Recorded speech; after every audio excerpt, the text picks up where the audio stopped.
ત્યારે રાજ્યાભિષેક પછી બધા પોતપોતાના ગામની અંદર બધા પાછા પધારે છે. વિભીષણ છે કે સુગ્રીવ છે કે અંગદ છે, બધા જ્યારે પોતપોતાના ઘેર પાછા જતા રહે છે.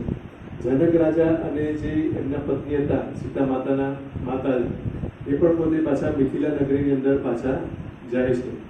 અને જ્યારે બધા પાછા જતા હોય છે ત્યારે સ્વાભાવિક છે, જ્યારે આપણું ઘરનું કોઈ સ્વજન હોય, સ્નેહી હોય, એ જ્યારે પોતાના પાછા જાય ત્યારે આપણે ગમતું હોતું નથી. એટલે સીતા માતા સહેજ પણ સામાન્ય દુઃખી હતા. અને એ વખતે ગામના જે માતાઓ હતા, જે ત્રણ માતાઓ હતી, એ પણ પોતે ઋષિના યજ્ઞની અંદર પોતે વશિષ્ઠ ઋષિ સાથે પોતે જાય છે ત્યાં યજ્ઞની અંદર. એટલે એમ કહેવાય છે કે આખું મહેલ એ બધો, એટલે સહેજે સીતા માતા પોતે દુઃખી થઈ જાય છે.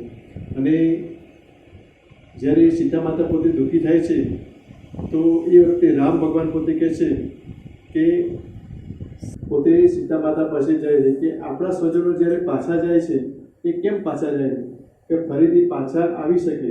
અને પોતપોતાનું જે એ વખતે લક્ષ્મણજી ત્યાં પોતે પધારે છે.